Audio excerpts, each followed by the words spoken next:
मारगन, ये मूवी में हैदराबाद शहर में युवा लड़कियों की रहस्यमय तरीके से मौत हो रही है।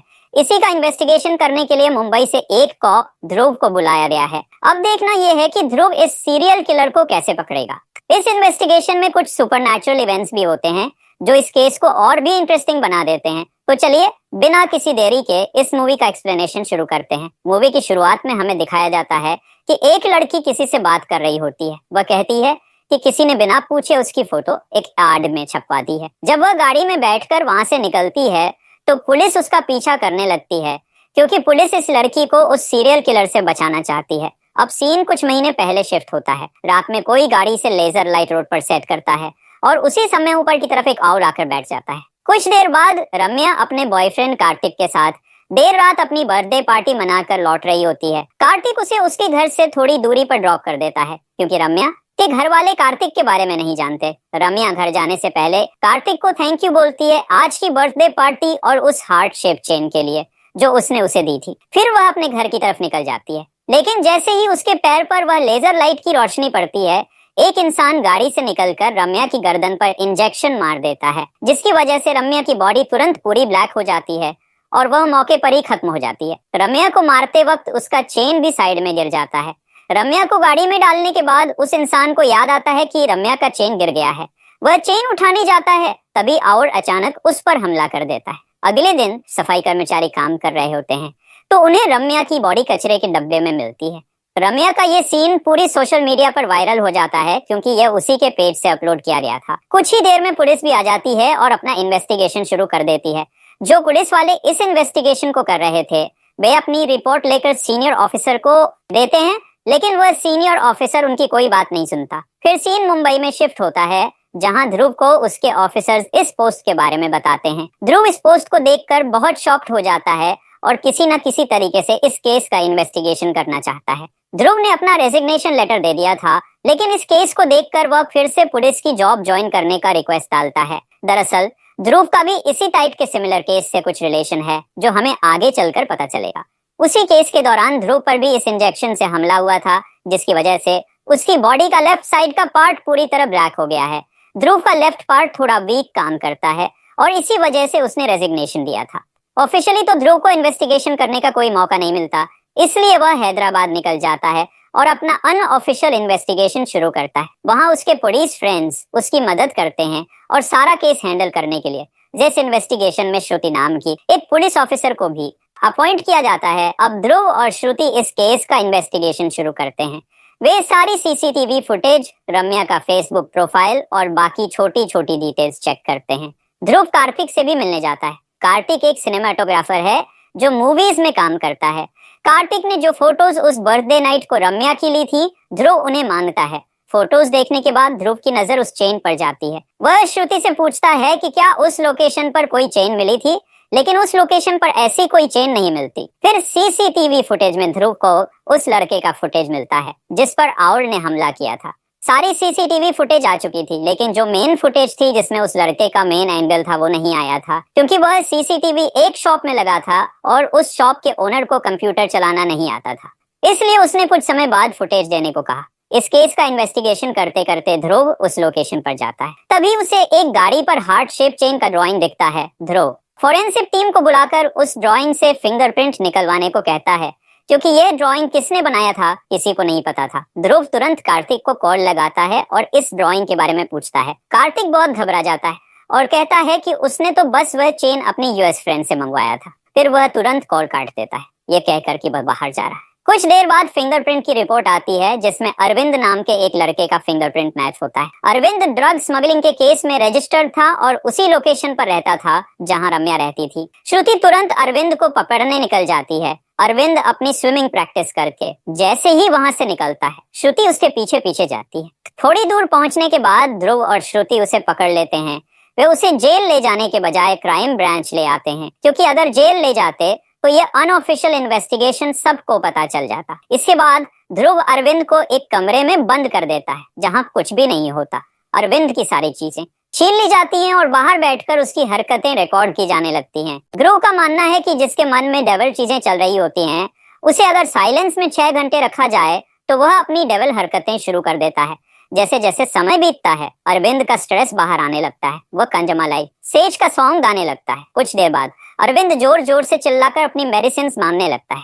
जब ध्रुव अरविंद के बैग से उसकी मेडिसिन निकालता है तो पता चलता है कि यह मेडिसिन मेमोरी रिलेटेड प्रॉब्लम्स के लिए यूज होती है। ध्रुव उसे मेडिसिन देने में देरी करता है और अरविंद पर और भी गौर से नजर रखने लगता है। अरविंद को किसी लड़की ने लूजर कहा था और वह सीन बार बार फ्लैशबैक में आता रहता है। अरविंद एक लड़की का चेहरा भी बनाता है और तुरंत मिटा देता है। जैसे जैसे समय बढ़ता है अरविंद का स्ट्रेस और बढ़ता जाता है।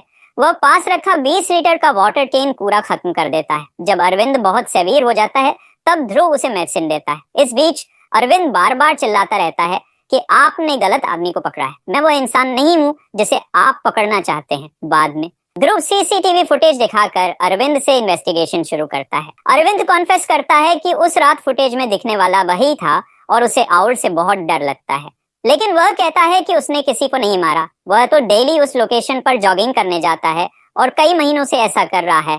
जब उससे रम्या के बारे में पूछा जाता है तो वह कुछ भी बताने से मना कर देता है और ऐसा बिहेव करता है जैसे उसे कुछ नहीं पता। अरविंद उस ड्राइंग को बनाने से भी इनकार करता है। ये सब सुनकर वह चिल्लाने लगता है कि उसे कुछ नहीं पता, उसे घर जाना है और उसकी बहन उसका घर पर वेट कर रही है। अरविंद ने वह मेडिसिन भी गूगल से सर्च करके खाना शुरू किया था। ध्रुव अरविंद से पूछता है कि क्या उसे कोई बैड मेमोरी की प्रॉब्लम है। अरविंद बताता है कि बचपन से उसकी मेमोरी बहुत स्ट्रांग रही है। फिर वह एक एक मिनट की डिटेल्स बताने लगता है, जैसे जब वह ध्रुव के साथ रास्ते में आ रहा था तब गाड़ी का नंबर, गाड़ी का किलोमीटर, गाड़ी का कलर, कौन से रूट से आए वगैरह। ये सब सुनकर सब शॉक हो जाते हैं। इसके बाद ध्रुव पूछता है कि 14 फरवरी को वह कहाँ था, लेकिन अरविंद नहीं बताता। ध्रुव टॉर्चर करके सच उगलवाने की बात करता है, लेकिन अरविंद खुद ही सब बताने को तैयार हो जाता है। अब हमें अरविंद की कहानी दिखाई जाती है। अरविंद जब कॉलेज में पढ़ता था तब रम्या नाम की एक लड़की ने उसे सामने से आकर प्रपोज किया था, लेकिन यह वह रम्या नहीं थी जो मरी है। पहले तो अरविंद सीधे सीधे ना बोल देता है, लेकिन रम्या उसे अपने प्यार में डाल लेती है और कॉन्विंस कर लेती है। अरविंद भी बहुत ज्यादा प्यार में पड़ जाता है। रम्या एक कंपनी में काम करती थी और उसका अमेरिका जाकर सेटल होने का प्लान था। वह अरविंद को भी अपने साथ ले जाना चाहती थी और उसके सारे खर्च उठाने के लिए भी तैयार थी। रम्या अरविंद से बहुत ज्यादा प्यार करती थी। एक दिन रम्या के हियर उसे यूएस जाने का चांस देते हैं, लेकिन कंडीशन रखते हैं कि उसे उनसे शादी करनी पड़ेगी। रम्या इस ऑफर को तुरंत ठुकरा देती है, यानी उसने अपने ड्रीम को ही तोड़ दिया। रम्या ये सारी बात अरविंद को बताती है। अरविंद तुरंत उसे वह कंपनी छोड़ने और दूसरी कंपनी में जॉब ज्वाइन करने के लिए कहता है, लेकिन रम्या अरविंद को समझाने लगती है कि वह हार से बात करेगी और सारी बात क्लियर करके फिर यूएस जाएंगे। अरविंद को ये बात बिल्कुल अच्छी नहीं लगती कि जिस आदमी की गंदी नजर उस पर है वह उसी के पास वापस जाना चाहती है। रम्या अरविंद को समझाती है कि यह उसका ड्रीम है। अरविंद भी कहता है कि उसका भी ड्रीम है, वह स्विमिंग चैंपियन बनना चाहता है और अपने मम्मी पापा का सपना पूरा करने के लिए गवर्नमेंट जॉब पाना चाहता है। लेकिन रम्या को अरविंद का ड्रीम नहीं लगता। अरविंद गुस्सा हो जाता है और कहता है, मुझे समझ आ गया, मैंने तुम पर अपना सारा टाइम वेस्ट कर दिया। रम्या कहती है, मुझसे शादी करो और मेरे डिपेंडेंट बनकर चलो। अरविंद अपनी बहन के बारे में पूछता है तो रम्या कहती है वह हॉस्टल में रह लेगी। अरविंद कहता है, मैं अपनी लाइफ बिना अपनी बहन अखिला के इमेजिन भी नहीं कर सकता। इसके बाद रम्या कहती है, क्यों, तुम्हें डर है कि तुम्हारी बहन किसी के साथ लाइव इन में आ जाएगी। यह सुनते ही अरविंद रम्या को खींचकर तमाचा मार देता है और तुरंत ब्रेकअप कर लेता है। लेकिन ब्रेकअप के 3 दिन बाद अरविंद रम्या से बात करने की बहुत कोशिश करता है। रम्या ने उसे हर जगह से ब्लॉक कर दिया था। तभी उसे एक नोटिफिकेशन आता है कि रम्या एक पब में जा रही है। इसलिए अरविंद भी 14 तारीख को रात में उस पब पहुंच जाता है और हर जगह रम्या को ढूंढने लगता है। उसे रम्या अपने बॉस के साथ मिलती है जो उसे प्रपोज कर रहा होता है। अरविंद उसे अपने साथ चलने के लिए कहता है, लेकिन रम्या उसे पहचानने से मना कर देती है और लूजर कह देती है। तभी उस पर एक कांच की बोतल पड़ती है जो एक पुलिस ऑफिसर ने मारी थी। उस पब में रेड हुई थी क्योंकि पुलिस को इन्फॉर्मेशन मिली थी कि वहां ड्रग स्मगलिंग होता है। इस वजह से पुलिस ने सभी के फिंगरप्रिंट्स लिए, जिसमें अरविंद का नाम भी आ गया था। इतना सब बताने के बाद अरविंद की हेल्थ कंडीशन बहुत खराब हो जाती है और उसे तुरंत हॉस्पिटल ले जाया जाता है। ध्रुव डॉक्टर से अरविंद की मेमोरी पावर के बारे में पूछता है। डॉक्टर बताते हैं कि यह आइडेंटिक मेमोरी है और उसकी जांच शुरू करते हैं। पहला सवाल पूछते हैं, तुमने पहली बार चलना कब स्टार्ट किया था। अरविंद बताता है, जब मैं 1 साल का था, मेरे मम्मी पापा मेरे बर्थडे पर मुझे मंदिर लेकर गए थे, जहां लोगों का मानना था कि वहां जानवरों में ऋषि रहते हैं। वहां का पानी भी बहुत पवित्र माना जाता था। वहां बहुत सारे बच्चे नहा रहे थे, इसलिए मेरा भी मन किया कि मैं वहां जाकर नहाऊं। मैं उठकर चलने लगा और उस सरोवर के पास गया, लेकिन मैं डूब गया। इसके बाद मैं बेहोश हो गया और मुझे कुछ याद नहीं। फिर हमें दिखाया जाता है कि पानी के अंदर टर्टल्स अरविंद को बाहर पुश करने की कोशिश कर रहे थे। इस बीच उन्होंने कुछ स्पेशल पावर्स अरविंद को ट्रांसफर कर दी थी। इसके बाद अरविंद बाहर आ गया। उसके पापा ने उसे बताया था, शीशे के आविष्कार से पहले इंसान अपने आप को पानी में देखा करते थे। ये कोई मामूली पानी नहीं है, इस पानी में बहुत सारे सीक्रेट्स हैं। डॉक्टर फिर रिपोर्ट बनाकर देता है कि ये एक अबनॉर्मल ब्रेन कंडीशन है जो बहुत रेयर है और इस पर अभी रिसर्च चल रहा है। लेकिन एक बात कंफर्म हो जाती है कि अरविंद ड्रग एडिक्ट नहीं है। बाद में जब ध्रुव अरविंद से मिलने जाता है तो वह फिर से हार्ट शेप का ड्राइंग बनाता है। जब ध्रुव उससे पूछता है तो अरविंद कुछ भी बताने से मना कर देता है। इसलिए ध्रुव उसे अरेस्ट करने की धमकी देता है। अरेस्ट की बात सुनते ही अरविंद बहुत रिक्वेस्ट करने लगता है कि वह सब बता देगा, क्योंकि अगले कुछ दिनों में उसका स्विमिंग कंपटीशन है। फिर अरविंद सभी को अपने स्विमिंग पूल पर ले जाता है जहां वह प्रैक्टिस करता है। वहां जाकर वह डाइव मार देता है। पूल के अंदर अरविंद मेडिटेशन करने लगता है। अरविंद 6 से 7 मिनट तक अपनी ब्रीदिंग को होल्ड करके रख सकता है, जो बहुत अननेचुरल चीज है। ध्रुव सीसीटीवी की मदद से अरविंद को देखने लगता है कि वह क्या कर रहा है। तभी वह फुटेज भी आ जाती है जिसमें अरविंद का मेन एंगल मिसिंग था। वहीं दूसरी तरफ अरविंद मेडिटेशन करके बाहर आता है और बोलता है कि उसने कुछ देखा है। अरविंद मेडिटेशन करके उस जगह तक पहुंच सकता है जो उसने पास में देखी थी और वहां जाकर सारी चीजें नोटिस कर सकता है वाटर रिफ्लेक्शन की पावर की वजह से। अरविंद बताता है, मैंने साइड के कॉर्नर में उस चेन को देखा था। सीसीटीवी फुटेज में भी दिखता है कि अरविंद तो उस समय वहां से चला गया था, लेकिन उसके जाने के कुछ सेकंड्स बाद स्क्रीन के एकदम साइड कॉर्नर में कोई उस चेन को ले जाता है।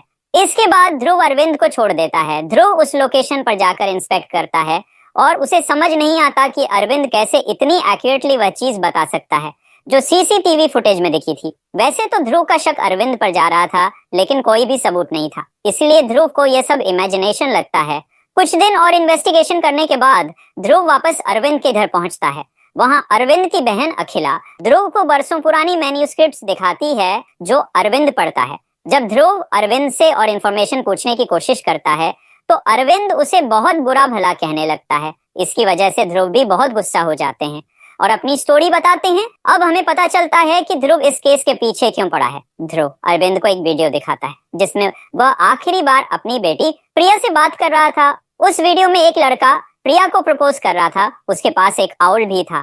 ये सब लाइव वीडियो कॉल पर ध्रुव सुन रहा था। प्रिया कहती है, अगर मैं एक्सेप्ट कर लूंगी तो तुम्हारी गर्लफ्रेंड को अच्छा लगेगा क्या? वह लड़का बोलता है, ये तुम्हें लड़की जैसी भी लगती है।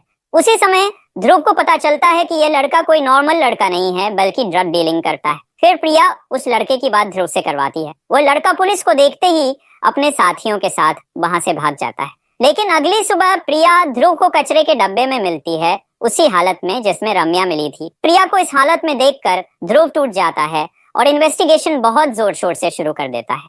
इन्वेस्टिगेशन के दौरान पता चलता है कि जो इंजेक्शन प्रिया को लगाया गया था वह बहुत टॉक्सिक था और उसमें कोकेन और मेलानोटन का मिक्सचर था। इसलिए ध्रुव ने एक एक आदमी को मारना शुरू कर दिया जो इस केस से लिंक थे। लेकिन जब वह एक जगह पहुंचा तो इन्वेस्टिगेशन करते समय किसी ने पीछे से आकर ध्रुव को इंजेक्शन लगा दिया था, लेकिन वह इंजेक्शन गलत जगह लगा था, जिसकी वजह से ध्रुव की बॉडी पूरी तरह अफेक्टेड नहीं हुई थी। जब उसने फिर न्यूज में उसी टाइप की एक लड़की की मौत सुनी तो वह चुप नहीं बैठ सका और इस केस की इन्वेस्टिगेशन में लग गया। ध्रुव कहता है, मेरी बेटी भी तेरी बहन जैसी थी। इसके बाद अरविंद भी पूरी तरह कोऑपरेट करने की बात करता है।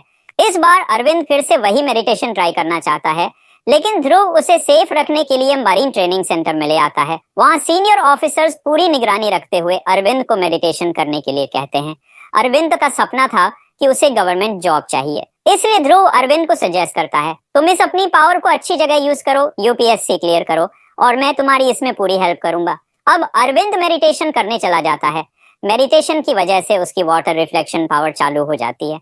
इस बार अरविंद फुल कंसंट्रेशन से उस जगह पहुंचकर हर एक छोटी छोटी चीज का इन्वेस्टिगेशन करता है। अरविंद ये भी देख लेता है कि उस इंसान ने हार्ट शेप का चेन वहां से उठाकर गाड़ी में बैठकर चला गया था। अरविंद भी गाड़ी में बैठकर उसके साथ साथ चलता है और उस लोकेशन तक पहुंच जाता है जहां वह इंसान रहता है। अरविंद उस इंसान के रूम तक जाने की कोशिश करता है, लेकिन मेडिटेशन करते करते उसे बहुत देर हो जाती है और ऊपर से वहां की रखवाली आउल कर रहा था। इसकी वजह से अरविंद डर जाता है और उसका मेडिटेशन टूट जाता है।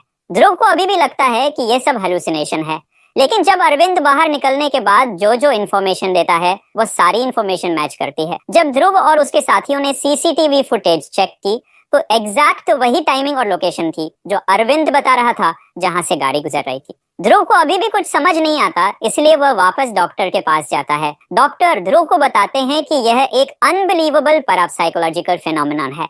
अमेरिका में भी एक डिटेक्टिव ने ऐसे ही इंसान का यूज करके एक मिस्टीरियस केस सॉल्व किया था। उसने भी साइट पर विजुअलाइजेशन करके सारे सीन्स अपनी इमेजिनेशन की पावर से देखे थे और उस केस की सारी डिटेल्स देखी।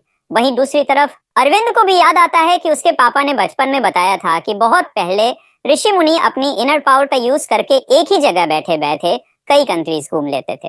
अरविंद को भी यह पावर चाहिए थी, इसलिए उसके पापा ने कहा था ये पावर हम अपने आप चूज नहीं कर सकते, इसीलिए ऋषि मुनियों ने वह सरोवर बनाया था। लेकिन इस सरोवर से पावर उसी को मिलती है जिसे वे सिलेक्ट करते हैं। पानी में वे सारे सीक्रेट्स हैं जो पूरे यूनिवर्स में हैं। दूसरी तरफ ध्रुव उस लोकेशन पर पहुंच जाता है जो अरविंद ने अपनी इनर पावर का यूज करके बताई थी। वह लोकेशन बिल्कुल वैसी ही होती है जैसा अरविंद ने बताया था। ध्रुव अब उस रूम का इन्वेस्टिगेशन शुरू करता है। वह इंसान कुछ दिन पहले ही वह रूम छोड़कर चला गया था और उसने रेंट पर घर लेते समय कोई डॉक्यूमेंट सबमिट नहीं किए थे, इसलिए उस तक पहुंचना और भी डिफिकल्ट हो जाता है। रूम में हर जगह ब्लैक पेंट था। ध्रुव को उस रूम में एक पेज मिलता है जिसमें लिखा होता है डार्क ट्रूथ और एक इंजेक्शन की बोतल भी मिलती है। ये सब देखने के बाद और जिस तरह उस इंसान ने रूम बिना डॉक्यूमेंट्स के रेंट पर लिया था, ध्रुव को यह एक ट्रैप लगता है, इसलिए वह उस रूम का इन्वेस्टिगेशन करने के लिए फोरेंसिक टीम भेज देता है। वहीं अरविंद जब अपनी स्विमिंग प्रैक्टिस कर रहा था तब उसके कोच उसका फोन और बाकी सामान निकाल लेते हैं। जब अरविंद वापस आता है तो उसे ना तो उसका फोन मिलता है और ना ही उसका सामान। अरविंद बहुत घबरा जाता है और हर जगह अपने फोन को ढूंढने लगता है क्योंकि उसे अपनी बहन अखिला की चिंता सताने लगती है। अरविंद ट्रेनिंग एरिया के फोन से अपनी बहन को कॉल करता है, लेकिन उसकी बहन कॉल नहीं उठाती और ना ही उसका अपना फोन लग रहा होता है। अब अरविंद और भी परेशान हो जाता है और हर जगह अपनी बहन को ढूंढने लगता है। सबसे पहले वह अपने घर जाता है, लेकिन वहां भी उसे अखिला नहीं मिलती। बहुत ज्यादा परेशान होने के बाद अरविंद श्रुति को अपनी बहन के बारे में बताता है कि ना तो उसका फोन लग रहा है और ना ही वह कहीं मिल रही है। श्रुति उसे शांत होने को कहती है और खुद भी ढूंढने लगती है। वहीं दूसरी तरफ अखिला अपने कॉलेज वर्क के कारण लेट हो गई थी, इसलिए वो अपने फ्रेंड्स के साथ हॉस्टल में रुक गई थी। अखिला को भी अपने भाई की बहुत टेंशन हो रही थी। वह कॉल करना चाहती थी, लेकिन अरविंद का फोन नहीं लग रहा था, इसलिए अखिला देर रात छाता लेकर अपने घर जाने के लिए निकल जाती है। अखिला ने व्हाइट ड्रेस पहना हुआ था। हमें दिखाया जाता है कि किसी ने फिर से रोड पर रेड लेजर लाइट सेट की हुई है। जैसे ही अखिला का पैर लेजर लाइट पर पड़ता है और उस इंसान को इशारा करता है, वह इंसान तुरंत गाड़ी से निकलकर अखिला की गर्दन पर इंजेक्शन मार देता है, जिससे उसकी बॉडी तुरंत ब्लैक होकर खत्म हो जाती है। अगली सुबह पुलिस को नदी के किनारे एक लड़की की बॉडी मिलती है जो उसी तरह मारी गई थी जैसे अब तक सारी लड़कियां मारी गई थी। जब ध्रुव उस लोकेशन पर पहुंचता है तो वह बहुत भावुक हो जाता है क्योंकि उसे लगता है कि यह बॉडी अखिला की है। तुरंत अरविंद को भी बुलाया जाता है। अरविंद बॉडी को देखकर बहुत रोने लगता है, लेकिन बाद में वह नोटिस करता है कि यह उसकी बहन नहीं है। थोड़ा रिसर्च करने के बाद पता चलता है कि यह एक कॉस्मेटोलॉजिस्ट थी और उसकी मौत की इंफॉर्मेशन भी उसी के फेसबुक प्रोफाइल से दी गई थी। तब जाकर ध्रुव और अरविंद थोड़ा शांत होते हैं। वहीं अखिला भी घर पहुंच जाती है और अरविंद से सॉरी बोलती है बिना बताए जाने के लिए। अरविंद अपनी बहन को जिंदा देखकर बहुत खुश होता है। फोरेंसिक टीम ध्रुव को इन्फॉर्मेशन देती है कि जो इंजेक्शन यूज कर रहा है वह बहुत प्रोफेशनल है और उसका मेडिकल फील्ड से रिलेशन है। अरविंद एक बार फिर मेडिटेशन करके कातिल को पाना चाहता था क्योंकि वह नहीं चाहता था कि और किसी लड़की की मौत हो, लेकिन पुलिस उसे मेडिटेशन करने से मना करती है क्योंकि यह उसकी हेल्थ के लिए हार्मफुल हो सकता है। लेकिन अरविंद पुलिस की बात नहीं मानता और अपने स्विमिंग ट्रेनिंग सेंटर में जाकर मेडिटेशन शुरू कर देता है। वहां के वर्कर्स उसे डीप डाइव करने से मना करते हैं क्योंकि पानी में केमिकल्स मिले हुए थे, लेकिन अरविंद नहीं मानता और मेडिटेशन शुरू कर देता है। मेडिटेशन की वजह से अरविंद उस लोकेशन पर पहुंच जाता है और हर चीज नोटिस करने लगता है। उसे एक मैगजीन दिखती है जिसमें लिखा होता है a dark truth save her, जिसमें वह इंसान पेंसिल से खींच रहा। इसके बाद वह इंसान अपना फेस खोलने वाला होता है, लेकिन तभी अरविंद का मेडिटेशन टूट जाता है क्योंकि वह पानी में ज्यादा देर नहीं रह पाता। मेडिटेशन टूटने के बाद अरविंद बहुत सीरियस हो जाता है और उसे हॉस्पिटल में एडमिट कर दिया जाता है। तभी अरविंद के कोच जो उसका बैग और फोन लेकर गए थे वे वापस लाकर पुलिस को दे देते हैं, ये कहकर कि अरविंद ये सामान लेना भूल गया था। जैसे ही अरविंद की आंख खुलती है वह हॉस्पिटल से तुरंत भागकर निकल जाता है। ध्रुव अरविंद को देख लेता है और उसके पीछे पीछे चल पड़ता है। अरविंद सीधा स्विमिंग कंपटीशन में जाता है, लेकिन जब उसका नाम अनाउंस किया जा रहा होता है तब उसका कोच कहता है कि वह नहीं आएगा, वह यूजलेस है। अरविंद का कोच उसे स्विमिंग कंपटीशन में पार्टिसिपेट नहीं करने देना चाहता था क्योंकि उसे अरविंद बिल्कुल पसंद नहीं था। अरविंद की वजह से उसके ट्रेनिंग सेंटर में पुलिस आने लग गई थी। तभी अरविंद वहां पहुंच जाता है और स्विमिंग कंपटीशन में पार्टिसिपेट कर लेता है। दूर खड़े होकर ध्रुव अरविंद को चीयर करता है। अरविंद इतना फास्ट स्विमिंग करता है कि वह फर्स्ट आ जाता है। स्विमिंग कंपटीशन से निकलते ही अरविंद ध्रुव को उस मैगजीन का ड्राइंग बनाकर देता है और रूम की दीवार पर लिखी सारी चीजें बता देता है। ध्रुव को याद आता है कि उसने यह मैगजीन कार्तिक के ऑफिस में देखी थी, इसलिए ध्रुव तुरंत कार्तिक को कॉल लगाता है, जहां से उसे इंफॉर्मेशन मिलती है कि उस लड़की का नाम वनीला है। इसके बाद हमें वही सीन दिखाया जाता है जो मूवी की शुरुआत में दिखाया गया था। श्रुति वनीला का पीछा करने लगती है और श्रुति अपना कैमरा निकालकर वनीला पर लगा देती है। वनीला एक ऑफिस जाती है जहां वह मूवीज में काम करने के लिए ऑडिशन देती थी। वहां पता चलता है कि मूवी के डायरेक्टर वनीला के इस एज से खुश नहीं हैं। वे कहते हैं कि अब वे उसे फिल्म में सिलेक्ट कैसे कर सकते हैं। उन्होंने प्रोड्यूसर की बेटी को फिल्म के लिए साइन कर लिया है। वनीला इस बात से बिल्कुल खुश नहीं होती क्योंकि उसने डायरेक्टर के कहने पर अपने स्किन टोन को डार्कर में चेंज कर लिया था। अब डायरेक्टर प्रोड्यूसर की बेटी जो फेयर है को फिल्म का रोल दे रहे हैं और उसे डार्कर टोन देने के लिए हॉलीवुड से मेकअप आर्टिस्ट बुलाया गया है। इस ट्रीटमेंट की वजह से वनीला को स्किन एलर्जी भी हो गई थी। वनीला इस बारे में डायरेक्टर से बात करने की कोशिश करती है, लेकिन डायरेक्टर बताता है कि तुम्हारी जो फिल्म थी उसमें प्रोड्यूसर को तुम्हारा रोल बहुत पसंद आया था, इसलिए उन्होंने अपनी बेटी को इस रोल के लिए सिलेक्ट कर लिया है। वह कहता है मैं इतनी बड़ी फिल्म के लिए कॉम्प्रोमाइज तो कर ही सकता हूँ। ये सब सुनने के बाद जब वनीला घर जा रही होती है तभी सना उसे बुला लेती है और उसकी एक्टिंग की तारीफ करती है। साथ ही वह वनीला को अपनी लॉन्च पार्टी के लिए इनवाइट करती है। वनीला आने के लिए तैयार हो जाती है। इसके बाद श्रुति फिर से वनीला का पीछा करने लगती है, लेकिन एक सिग्नल पर वनीला मिस हो जाती है। इसलिए ध्रुव अरविंद को कॉल करके वनीला के एड्रेस पर भेज देता है ताकि वह उस पर नजर रखे। अरविंद वहां पहुंचकर नजर रखने लगता है। वहीं दूसरी तरफ रात होते ही ध्रुव और श्रुति भी पार्टी में पहुंच जाते हैं। उन्हें वनीला पार्टी में दिख जाती है, जबकि अरविंद उसके घर के बाहर वेट कर रहा था। ध्रुव को पार्टी में कार्तिक मिल जाता है। ध्रुव कार्तिक से उस मैगजीन की फोटो के बारे में बात करने लगता है। यहाँ कार्तिक ध्रुव को बहुत सारी चीजें रिवील करता है। कार्तिक बताता है कि उसने वनीला को पहली बार मेडिकल शॉप में देखा था और वहां उसकी फोटो ले रहा था क्योंकि उसे वनीला की आंखें बहुत पसंद आई थी, इसलिए उसने वनीला को फोटोशूट के लिए पूछा था। वनीला को फोटोशूट करना नहीं आता था, लेकिन धीरे धीरे उसने सब सीख लिया। इस फोटोशूट की फोटोज डायरेक्टर को पसंद आ गई थी, इसलिए उन्होंने पायलट फिल्म के लिए वनीला को सिलेक्ट कर लिया था और उसने उसमें बहुत अच्छा रोल भी किया था। कार्तिक कहता है मैंने जो फोटोज क्लिक की थी उनकी वजह से वनीला मुझे प्यार करने लग गई थी और उसने मुझे प्रपोज भी कर दिया था, लेकिन मैंने उसे रिजेक्ट कर दिया था। उसी ने मुझे वह पेंडेंट दिया था। आजकल वह छोटे मोटे स्किन केयर एड्स में काम करती है। डायरेक्टर ने अपनी फिल्म के लिए वनीला को स्किन केयर सेंटर भेजा था ताकि वह अपनी स्किन को ब्राइट करे। वहां उससे सर्जरी करने को भी कहा गया था, लेकिन वनीला ने सर्जरी से मना कर दिया था। तभी वनीला के रूम में कोई फूड ऑर्डर करता है, इसलिए अरविंद उस रूम को अनलॉक करता है और जैसे ही गेट खुलता है अरविंद अंदर घुसता है, लेकिन वहाँ कुछ लोग अरविंद पर हमला कर देते हैं और उसे पानी में डालकर बंद कर देते हैं, ये सोचकर कि वह पानी में मर जाएगा। लेकिन उन्हें क्या पता था कि अरविंद को पानी से बहुत प्यार है। थोड़ी देर बाद जब वे लोग अरविंद को पानी से बाहर निकालते हैं तो अरविंद निकलकर उन सबको मारना शुरू कर देता है और अकेले ही सबको ढेर कर देता है। वहीं दूसरी तरफ ध्रुव वनीला की फोटोज को एडिट करके बिफोर और आफ्टर चेक करने लगता है। तभी उसे एक लड़की दिखती है जो ड्रग स्मगलिंग के केस में पकड़ाई थी। अरविंद को भी उस जगह से वनीला की वही फोटो मिलती है जो ध्रुव को मिली थी, इसलिए ध्रुव अपनी बेटी की वीडियो फिर से ऑन करके देखता है। उसमें उसे वही लड़की दिखती है। जब वह लड़का प्रिया को प्रपोज कर रहा था तो उसने आउल को उस लड़की पर रख दिया था और प्रिया को प्रपोज करते समय कहा था ये मेरी गर्लफ्रेंड कोयले जैसी दिखती है और तुम देखो तुम कितनी गोल्डन दिखती हो। अब ध्रुव को बहुत सारी चीजें समझ में आ जाती हैं। वनीला ने ये सब स्किन टोन के चक्कर में किया था। उसने रम्या को इसलिए मारा क्योंकि वह कार्तिक से प्यार करती थी। दूसरी बॉडी उस कॉस्मेटोलॉजिस्ट की थी क्योंकि उसी ने वनीला का बिफोर और आफ्टर एड बनाया था, जिसमें एक तरफ वनीला को बहुत दाढ़ दिखाया गया था और ट्रीटमेंट के बाद बहुत दिखाया गया था। अब वनीला का टारगेट सना थी। ध्रुव तुरंत वनीला को ढूंढने लगता है। वहीं वनीला सना को अपने पास बुला लेती है। जब वनीला सना को इंजेक्शन देने वाली होती है तभी ध्रुव वनीला को गोली मार देता है। वनीला का एक ही गुस्सा था, When the whole space is dark, why do the stars alone sparkle? उसे सभी डांट कहकर चिढ़ाते थे। सबसे दुख की बात यह थी कि उसके बॉयफ्रेंड ने प्रिया के सामने उसे बहुत नीचा दिखाया था, इसलिए उसने प्रिया को भी मार दिया था और अपने बॉयफ्रेंड को भी। वनीला का असली नाम मेघा था, जिसे उसने डायरेक्टर के कहने पर चेंज कर लिया था ताकि उसका फ्यूचर ब्राइट हो। ये हमारी कंट्री का एक डार्क ट्रूथ है कि रेसिज्म, कास्ट और रिलीजन पर आज भी हमारे देश में लड़ाइयां चलती रहती हैं। ये तब तक चलता रहेगा जब तक हमारा देश का यूथ ये नहीं समझ लेता कि हमें इन चीजों पर लड़ने की